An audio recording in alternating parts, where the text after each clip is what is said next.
Hello YouTubers, Alaska Prepper here. Well, ladies and gentlemen, before we start the video, I just wanted to show you that we got our first snow of the year, and it happened on the 2nd of October of 2023.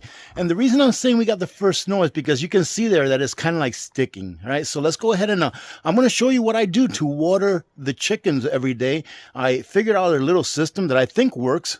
So you can see here, we've got the yard pretty much. Yes, this is the yard being tidied up, ladies and gentlemen. We put up this little hard shed here, one of these little plastic sheds. These things are very nice. You know, if you catch them on sale, it's a pretty good deal in my opinion. And they're really not that difficult to put up. I still have my plow down there, so we still have to put the plow in my truck, but I'll probably wait till we have about at least a 4-inch of snowfall before we do that.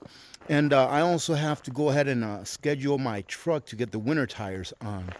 But here is our chicken coop. Let's go say hello to the ladies first. And I think I'm going to end up leaving these solar panels up there just to see how they do through the winter. But here are the ladies. And look at that. Whenever they hear me come on up here, they all come out of the coop because they're thinking that I have a treat for them. But it's not treat time yet. All right.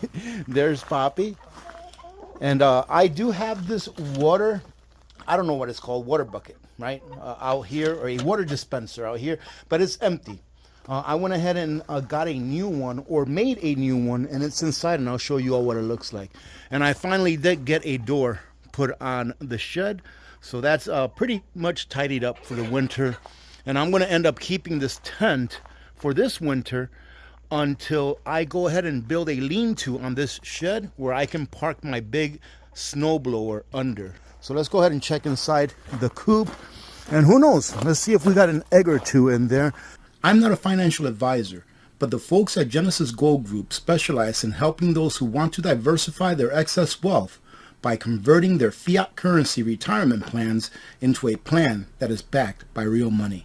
So if you're in a position where you are wondering what you can do in order to diversify or insulate your wealth against what I like to call the inferno of inflation, give Genesis Gold Group a call, and they can provide you with the information that you need in order to make an educated decision. Thank you very much, Genesis Gold Group, for sponsoring this video. I went ahead and got a bucket, a square bucket, and I purchased these little dispensers here off of Amazon. They even come with a drill bit that you can use to drill into the bucket. That's the perfect size. So you can see I bought 4 of them. It comes on a set of 6, but I bought 4, which seems to be enough. So what I do is, when I come in here, I go ahead and clean this out of whatever little pieces of wood there might be in there. Not that it's going to hurt them. It's not, even if I leave the wood in there, it's not going to hurt them. But these chickens, they'll have this all messy 5 minutes after I leave here. And then what I do is I bring a pitcher of water, about a half gallon of water every day. And then I just take this lid off, which is not hard to take off. Let's see. With 2 hands, it's not hard to take off. But I take the lid off. So you can see there that the water level is pretty low. But I go ahead and just put my water in there. And that keeps them full. And I've got it off the floor. That way in the wintertime, if it gets a little chilly, it won't freeze over. And it works really easy. Really simple. Easy. The bucket was cheap, and there they are around the food bowl, I guess, or the feeder, and they're going at it. So they seem to be very happy, and it looks like they started using these buckets as well. Before, they were only using that one, and that's the one that they were using to lay eggs in. Every once in a while I would find an egg down on the floor, but I put that little stick there, or that piece of wood there, to stop the eggs from rolling off on the floor. And today it doesn't look like we've got any eggs today.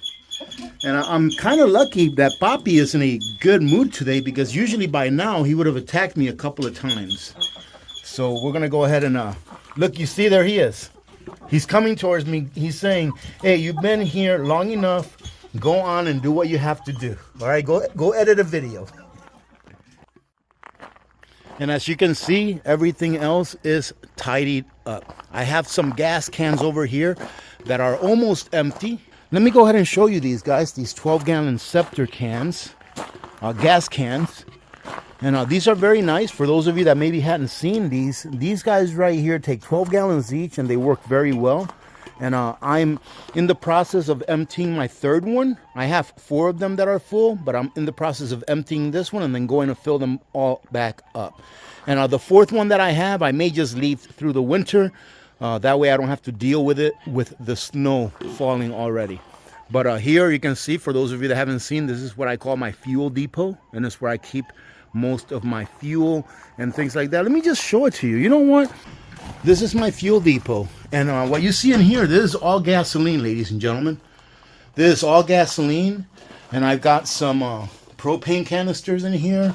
I've got my WD-40. I've got transmission fluid, oil for the vehicles. I've got some denatured alcohol right there, 5 gallons of it. I have some Coleman Camp Fuel in that jerry can, along with a few more Coleman Camp Fuel cans there in the back. And that's what this fuel depot is for everything that has to do with oils for vehicles or whatever. And even though these are the yellow ones that are usually meant for diesel, those are full of gasoline, right? They're full of gasoline. I used to treat these as my apocalyptic heating oil reserve, right? It's like the last of the last. There's nothing more.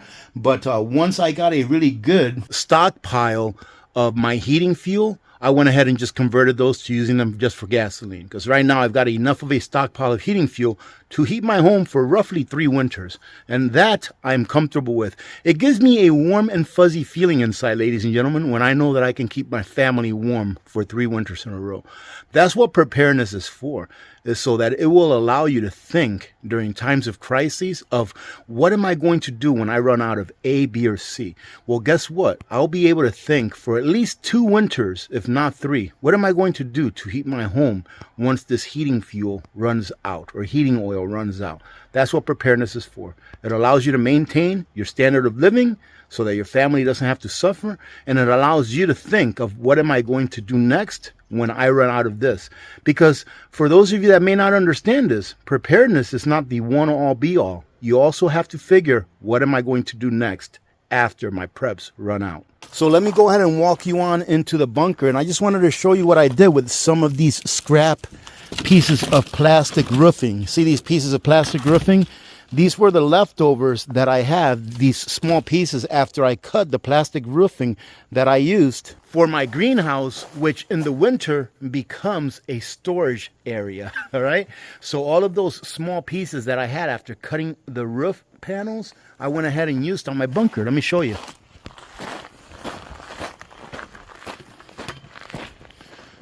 So check this out. Last year, I just used some of the landscaping cloth.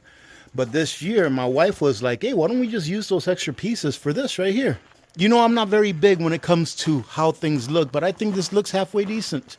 And now I don't have to worry about that black cloth getting damaged by the sun.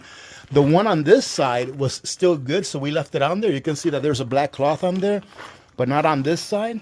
Because the black cloth that was on this side was always being hit by the sun, and it just kind of like flew away with the wind. So let me know, ladies and gentlemen, what are you all doing to prepare for winter? What are you all doing to stay ahead of the game when it comes to preparedness? Don't stop prepping, no matter how good times may seem, which right now, I don't think times seem very good at all. I'm going to go ahead and release another video today. It's going to be kind of like a payday prep. So hopefully that will be out later on today. Other than that, ladies and gentlemen, thank you very much for joining in. I hope that you have a great start of your week. So happy Monday to all of you. If you want to call Monday a happy day. So have a great day. God bless every one of you. God bless America. I'm Alaska Prepper. I'm out.